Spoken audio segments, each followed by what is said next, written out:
What up, fight fans? It's your boy, the MMA Bull here. I'm not sure about you, but I'm feeling pretty bullish on UFC Fight Night Ortega vs. the Korean Zombie, and I happen to have identified a handful of fights that I think are showing some noteworthy inefficiencies in the betting markets.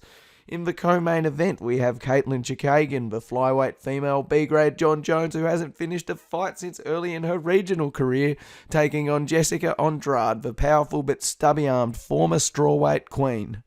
I expect that Chookagian will try to replicate the game plan Rose Namajunas employed against Andrade in their recent fight, and will try to outpoint her from the outside whilst also trying to evade the battering that Rose received in the third round of her battle with the Brazilian.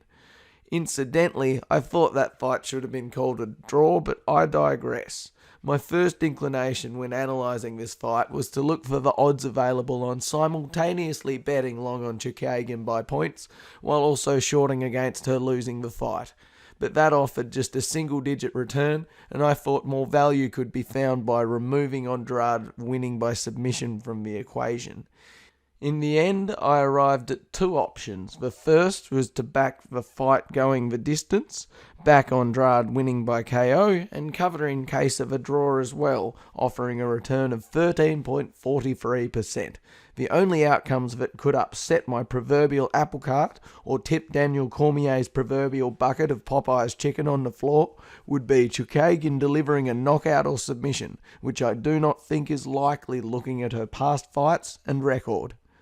When I was putting the package together, I noted that roughly half of the value was to be found in the second round, so the second option I liked was to back the fight starting in the third round, and back Andrade winning by KO in the first or second, for 11.41%. So the Popeyes will only hit the ground if Chookagian gets a finish in rounds 1 or 2, and anything that happens after the third round starts is just water off a duck's back, so to speak, or Popeye's grease rolling down a Derek Lewis's belly, but I digress. I decided to go for option number 2 because if you think of every individual second of octagon time as carrying an equal amount of risk, I was able to reduce the risk by 33% or 1/3 in exchange for a 15% reduction in relative profit potential, so I think that risk to reward assessment makes sense. I was also tempted to back Chookagian winning by points, as well as Andrade winning by KO for roughly a double, but I'm quite conservative in how I choose to mobilise my pocket money and like to manage risk objectively. In my opinion, the second package, backing Andrade by KO in the first or second round, and hedging that with a bet that the third round will begin, is by far the most interesting package the Ortega vs. Zombie card has to offer.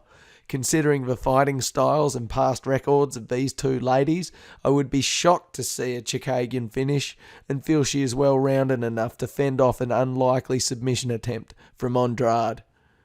If you would like to learn about the other inefficiencies I've spotted in the markets for this card, please check out my videos on the Gillian Robertson vs. Poliana Botello and Brian Ortega vs. Korean Zombie fights, unless, of course, I fell asleep and forgot to make those videos.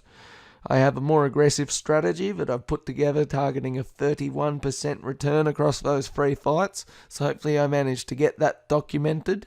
And please don't go and hand your welfare check to a bookmaker because of what I've said. I'm but a lowly degenerate who likes playing with numbers, and MMA is a wild sport where anything can happen. Remember that the present form of Diego Sanchez recently technically defeated Eddie Gordo from Tekken by headbutting his knee despite swatting flies and getting the poo beaten out of him for several rounds prior.